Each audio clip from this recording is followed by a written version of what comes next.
อันนี้ฝนตกกะก็มืดบดบ่ได้แม่แจ่มกระตกห้องเดี๋ยวนี้นะบดมืดแต่บ่มีฝนมืดคืมอ๋อ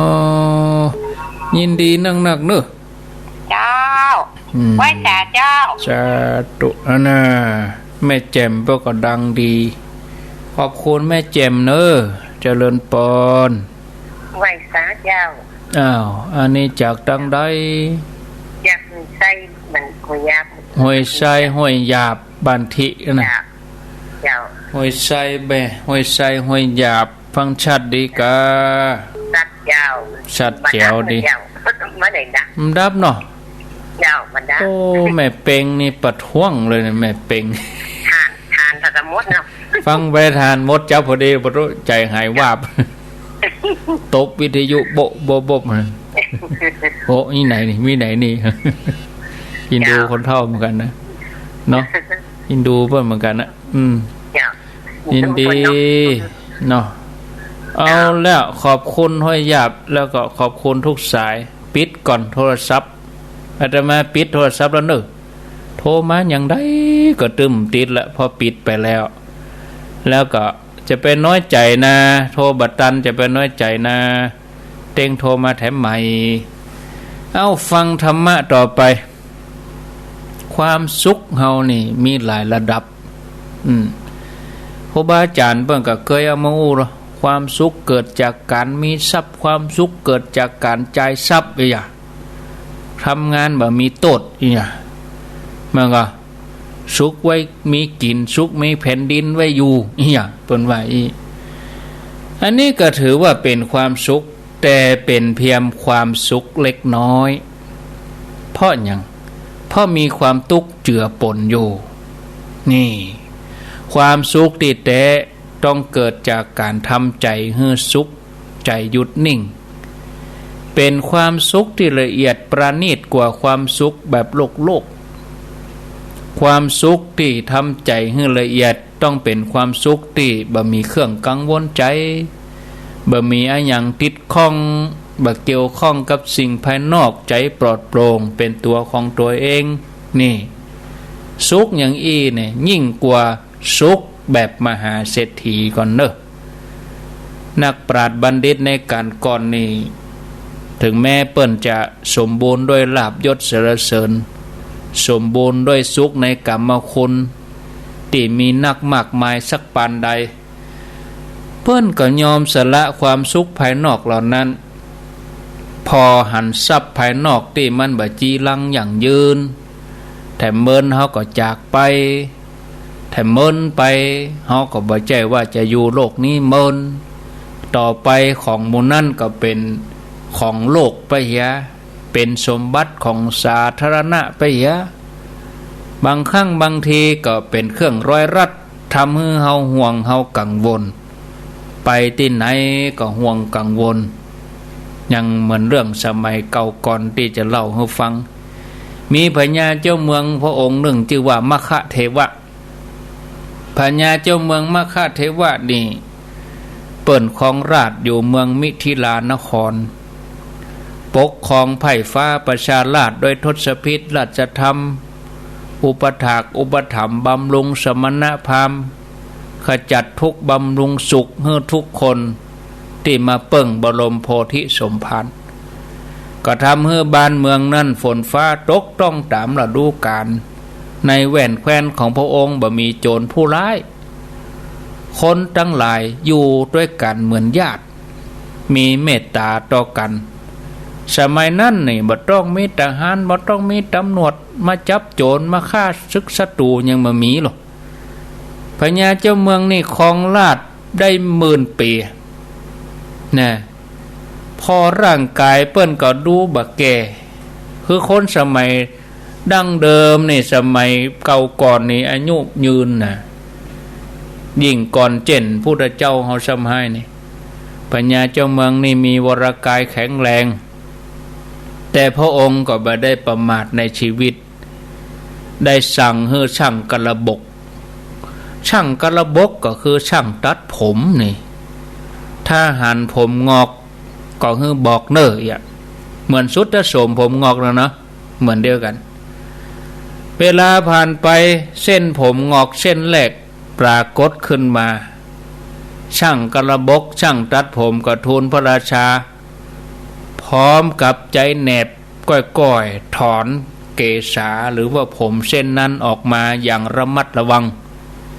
แล้วพญาเจ้าเมืองก็แบมือแล้วก็เอาเส้นผมนั้นวางบนฝ่าพระหัตถ์พญาเจ้าเมืองก็มาพอผมงอกตัวเก่านี่เนาะมาสลดใจในความเสื่อมของสังขารนี่ก็เลยตัดสินใจออกผนวดบวชแสวงหาโมกขธรรมแล้วก็พระราชทานทรัพย์ให้นายช่างกระบกบัดเจ้าแต่นั้นก็โอวาทประทานโอวาทให้โอรสบอกว่าลูกฮักเฮ้ยผมป้องอกเส้นนี้เหมือนเทวทูตมายืนอยู่สองหน้าของป้อได้รับความสุขจากการได้ครองราชสมบัตินักป้อแล้วบัดเดี๋ยวนี้ถึงเวลาที่ป้อจะออกหาความสุขภายในขอให้ลูกปกครองแผ่นดินโดยธรรมแทนป้อเน้อถ้าเมื่อใดลูกหันผมงอกเหมือนป้อนี่นะหันผมเส้นแรกออกบนหัวก็ขอให้ตัวลูกนี่ออกบวชโดยป้อเป็นบรรพชิตเน้อลูกเน้อจากนั้นพระองค์ก็สละราชสมบัติออกบวชเป็นฤาษีอยู่ในป่าหิมพานต์ใช้เวลาเมินยาวนานผ่านไปหลายปีตั้นเจริญสมาธิภาวนามีพืชผักผลไม้เป็นอาหารมีผ้าบากิชิ้นในการปกปิดร่างกายอย่างมาโล่งแต่หนอบ่มีเครื่องกังวลอันใดแปลงใจหยุดนิ่งแผ่เมตตาไปทั่วทุกสารทิศเจริญพรหมวิหารธรรมขยายออกไปจนหมดอายุขัยในที่สุดไปเกิดเป็นพรหมเกิดเป็นพรหมญาติโยมพระเจ้ามคเทวะมีพระชนยืนยาวช่วงเวลาที่พระกุมารก็ยืนยาวถึง 84,000 ปีดำรงตำแหน่งเป็นอุปราชแถม 84,000 ปีครองราชย์แถม 84,000 ปีจนครบสุดท้ายออกบวชเป็นฤาษีแถม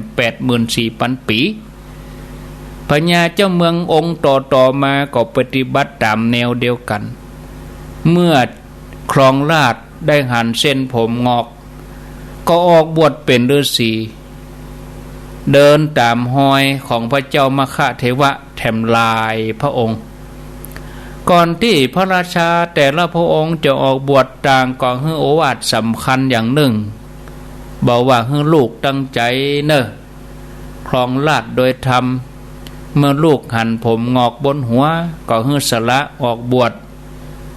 อย่าให้วัดปฏิบัตินี้ขาดศูนย์จนได้ชื่อว่าเป็นบุรุษคนสุดท้ายในตระกูลของป้อข้อวัดปฏิบัตินั้นสืบต่อยาวนานเช่นพญาเจ้าเมืองแห่ง 84,000 พระองค์ในยุคสมัยนั้นญาติโยมมโนหกนี่ว่างล้างไปเลยมนุษย์ตายจากชาติมนุษย์ไปบนสวรรค์ปุ้นปีหมดมโนโลกล้างไปเลยแต่บัดเดี๋ยวนี้ญาติโยมเขามาพอคอกล้นแล้วล้นแถมเนาะในวัดในเป่งลึงศาลาวิหารราชตำราเสาวิหารนักเหลือศรัทธาเก้าอี้นักเหลือศรัทธาคงจะเหมือนนี้นะอันนี้นรกล้างไปเลยมนุษย์เราไปเกิดบนสวรรค์ไปเป็นพรหมกันนี่อย่างน้อยที่สุดก็ไปสู่สุคตินับบ่ถ้วนนับว่าเป็นเรื่องอัศจรรย์เนาะคนในสมัยก่อนปากันทำความดีกันทั่วบ้านทั่วเมืองศรัทธาญาติโยมเนี่ยที่สุดของการแสวงหาคือการบ่ต้องมีเครื่องผูกพันอะไรอย่างท่านผู้ฟังเขาหาโอกาสทำสมาธิเจริญภาวนากันเห็นเนอเหลือแหมศีลเดียวนะหมู่ศรัทธาเฮาเจ้าโลกตั้งหลาย ถ้าเฮาบ่ได้ศึกษาคำสอนพระเจ้าเฮาก็เลยบ่ฮู้ว่ามีวิธีใดที่จะปะความสุขบางทีก็ไปยึดติดกับรูปเสียงกลิ่นรสสัมผัสเอาใจไปตั้งนอกวนเวียนกันอยู่หั่นก็เลยบ่ปะความสุขติดแต่มนุษย์เฮานี่ดำเนินชีวิตโดยความบ่ฮู้มาตลอดวันหนึ่งก็เสียเวลากับการทำมาหากินเมื่อทำมาหากินมีเงินมีทองก็เสาะแสวงหาความสนุกสนานเพลิดเพลินไปวันๆกินเล่นเต้นลำเมาเนี่ยผู้มีปัญญาเปิ้นพิจารณาหูว่าสิ่งเหล่านั้นเป็นเพียงความสุขชั่วคราวบ่ได้จีรังยั่งยืนอะหยังเปิ้นก็เลยมุ่งแสวงหาขจัดความโลภความตระหนี่ออกจากใจหันปิกมารักษาศีลเจริญสมาธิภาวนาเพื่อจะกันจิตกันใจของเฮาเนี่ยทำพระนิพพานให้แจ้งนัตถิสันติปรมังสุขังสุขอื่นยิ่งกว่าความสงบบ่มีเนี่ยท่านผู้ฟังถ้าเฮาเทียบกับความสุขภายในกับความสุขภายนอกเฮาจะเอามาเทียบกันแทบบ่ได้เนาะฉะนั้นเฮาหาโอกาสกับตัวเห็นเด้อหาโอกาสกับตัวกับตนในการที่แสวงหาทางประเสริฐของชีวิตโดยการทำงานแบบโลกเฮาก็ทำไปโดยความสุจริตบริสุทธิ์ยุติธรรมแล้วก็หาเวลาที่จะมาเข้าตังธรรมทำงานไปโดยปฏิบัติธรรมไปโดยก็ใจได้เหมือนกันเนาะศรัทธาญาติโยมท่านทั้งหลายเอาพอเวลาแล้วประเด็นนี้ก็4 โมง 40เวลาก็เวนักแก่ท่านผู้ฟังพ่อแม่ทั้งหลายเว้ยแต่นะเวลานี่เอาแล้วก็ขออนุโมทนาพอเวลาแล้วก็คงจะได้พูดจากับศรัทธาญาติโยมเป็นช่วงสุดท้ายเปลี่ยนบรรยากาศอาตมาไปคนเดียวก็บ่ฮู้ว่าไผฟังกำฟังกะอีเนาะเปลี่ยนบรรยากาศให้ญาติโยมเขาโทรมาก็จะได้ฮู้รัศมีพิกัดเนาะฟังไปถึงไหนอย่างใดสาธุอนุโมทนาอ้าวมีก็เข้ามา0998366322อ้าวรับสายก่อนจะเลินปอนเสียงเบาไปหน่อยแม่นวลเนาะแม่นวลได้ยินทีก็ชัดเจนดีเนาะดีแล้วกะฟังตลอดเนาะ104มาเจ้าก็ฟังมาแรงก็ฟังมันพกมาชั่วโมงเดียวช่วงเจ้าชั่วโมงเดียวอนุโมทนาเนอสาธุแม่นวลในเปิ้นอยู่ป่าแดดสายต่อมารับก่อนนอเจริญปอนเจ้าจากทางใดแม่ศิลาของวาดฟังอยู่นะเจ้าแม่ศิลาเดี๋ยวของวาดฟังอยู่นะเจ้าแม่อย่างเหรอแม่ศิลาอยู่บงบ้านอำเภอหยังอยู่ในอำเภอเมืองเชียงใหม่เจ้าเมืองฟังอยู่ตลอดนะท่านเด้อในเมืองเชียงใหม่เจ้าอยู่บ้านแพร่ถนนบ้านแพร่เชียงใหม่เจ้าเลยสถานีรถไฟไปคณะของไปหาท่านเหรอไปอยู่ครอบครัวท่านดีแล้วกันฟังตลอดนะเจ้าดีละโทรมาผ่องกันเจ้าโทรมาจากตีท่านสายมันซ้อนกันแต่เจ้าสายมันโน้ตกันแม่เจ้าก็ฟังกะเจ้าแม่เจ้าก็มาตั้งก่อนเจ้าก็ฟังแรงก็ฟัง เจ้าฟังตลอดท่านกำลังใจท่านเนอะโอ้ขอบคุณเนอะเจ้าสาธุสาธุดีละเนาะเจ้ามันนี่อยู่ในเมืองคนในเวียงเนาะ0998366322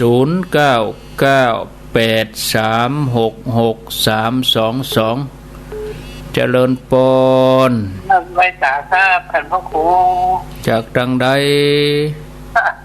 น้องจอมค่ะน้องจอมปออนุวัตกะครับผม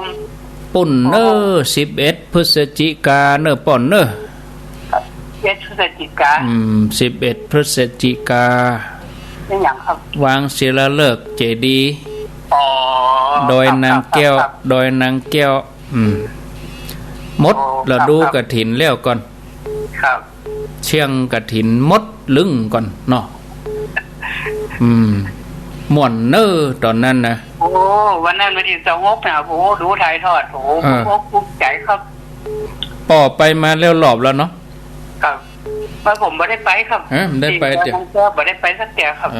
หาโอกาสเนอะครับหาโอกาสไปละอ่อนดีๆก่อนละอ่อนเป็นทรงเป็นยังโมทนาน้องจอมสันทรายโอ้อันเนี้ยอินดูบ่นะดูใส่ซ้อนคนนี้ก็เต้งโทรอินดูบ่นะโทรมาได้ก็บ่ติดว่าอินดูบ่เนี่ยเจริญปนว้าวไว้สาเจ้าท่านพระครูจากทางใดจากกัดก้อมเจ้ากัดก้อมกะเจ้าแม่บุญกะเจ้าโอ้แม่แก้วกะแก้วลุงชิวนะกะแม่แก้วบุญ70,000เนาะวันนั้นตัวหายลุงชิวหายไปไหนเนาะกันได้ยินเสียงว่ะเจ้าลุงทอนเจ้าลุงทอนโดยซิวลุงทอนโดยซิว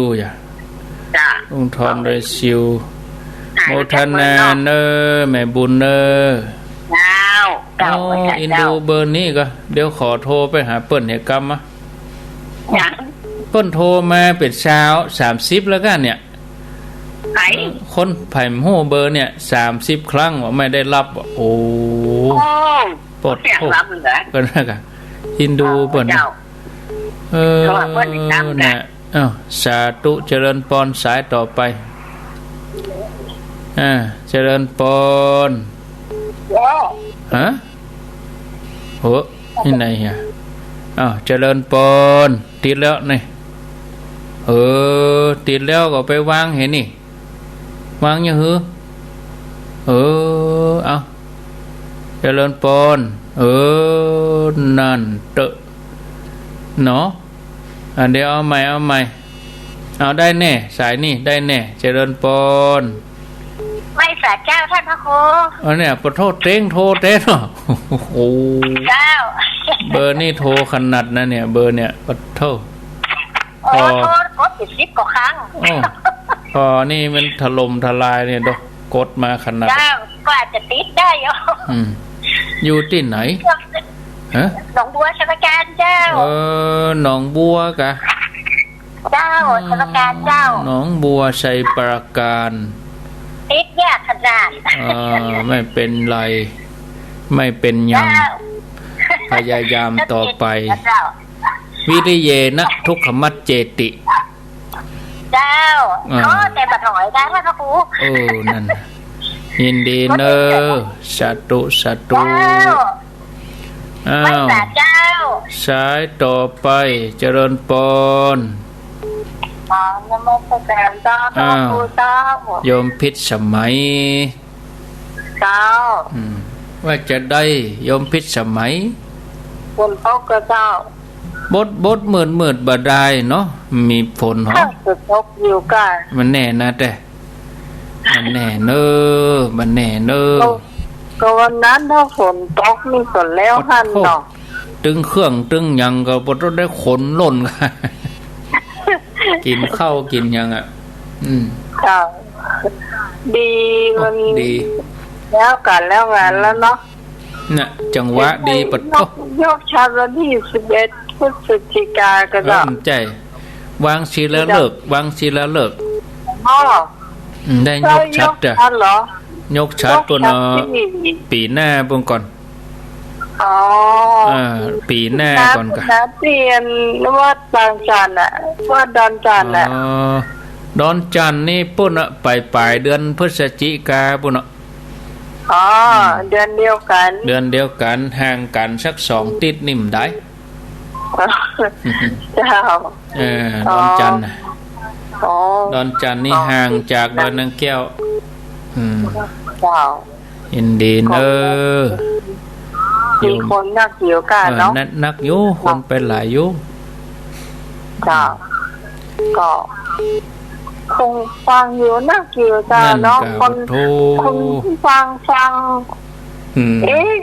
เครื่องเรื่องของข้าเจ้าอ่ะติดของข้าครัวแล้วก็ติดแล้วก็ลุดไปติดลุดไปน่ะกะ ก็เลยใช้เบอร์นี้โทรจะไปโทรปะเนาะ ฮะจะไปโทรมาเตอะมันตึงติดสายมันติดนะมันติดแล้วมันลุดอ่ะนั่นกะสายมันซ้อนน่ะกะสายมันซ้อนสายมันซ้อนกันจ้าสายมันซ้อนเดียวอันรู้จะว่าโอ้ยได้นี้น้องเลยแปลเบอร์นี้มาโทรเลยเบอร์นี้ติดอยู่จับจะเช้าทันนะสายมันซ้อนกันเตี้ยมันก็ติดสายนั่นอยู่ขำสายนั่นอยู่เอกะมันโทรมันซ้อนกันเนี่ยกะอันนี้พอนี่เบอร์นี่ติดนี่คือว่าอันฝากข้อความนี่นะโทรไม่ติดก็ฝากข้อความเจริญปนฮัลโหลโทรโอ้ยเป็นร้อยเตื้อนั่นติดประเดี๋ยวนี้เนาะไม่ไหวแต่เอาการเป็นอย่างมา5,000เนาะจะไปว่าอันเนอะจะไปว่าอันบ่ได้เนาะขอโทษมาเล่นบ่ได้โอ้โหสายไผเป็นไผโมโหติดแม่ก็เลยว่าไปเรื่อยนะคะโอ้ฟังกดแต่เนี่ยกดจริงๆวันเนี้ยกดแต่กดว่าติงกดทำกรรมแล้วติดแล้วแม่ชีพันร้องบอกว่ามือไปต่ำใส่ปวงตรงไหนอ่ะจับพอดีเนาะแม่ชีพันคือกำวันดีเตะนะเขาต้องคิดว่าถ้าเขาคิดอย่างว่าออกคิดไกลๆไปได้ก็คิดใกล้ๆอ่ะนะเขาจะไปมืดคือว่าเขาจะไปแจ้งเนาะข้ามก็จะไปข้ามก็ว่าจะไปเช้าเลยนะอันนี้แน่นอนสบายใจดีนะแม่ก็โอ้ตัวแกโทรว่าโอ้เหลือเพิ่นไปซื้ออย่างก่อนเนี่ยพอดีดูคนที่มันคนมาได้นั่นกะมันขำสายกันเอาคนน้อยเนาะธนาของดีเราก็แบ่งกันน้อยคนน้อยนะกันสาธุเอาสายต่อไปเอาคนน้อยอินดูเปิ้นเนาะเอา0998366322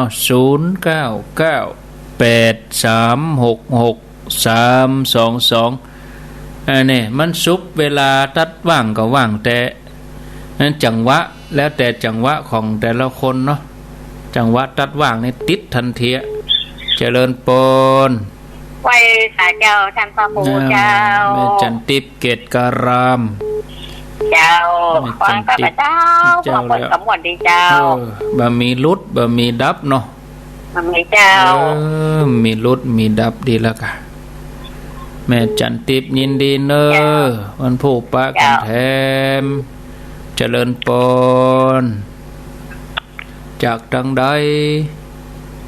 โทษจากไหนอย่างมาดักปิงโอ้มาแล้วมาแล้วขอมาไปเลยมารอบ2แล้วรอบ2แล้วนะนี่นะเดี๋ยวนี้ได้ยินทีก็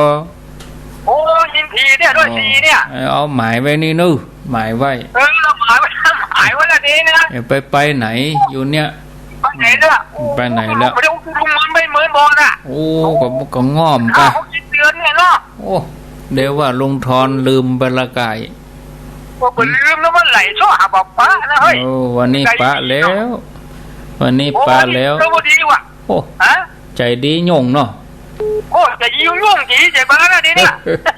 ใครหัวอยู่พ่อจะให้ ดีใจอะเนาะ ไปลืมนะดูลุงเนอะไปลืมเนอะไม่สาดิลุงเนอะ ยินดี ไม่สาเนี่ยก็เดี๋ยวใส่ไปจะเข้ามาแล้วมั้งคนโชนนักขนาดเลยคนโชกโอ้หาดูลุงนี่นักขนาดน่ะ ม่อนเนาะม่อนเนาะใจดี มาสาสาธุเด้อ สาธุอันนี้ลุงทอนโดยซิวปุ่นนี่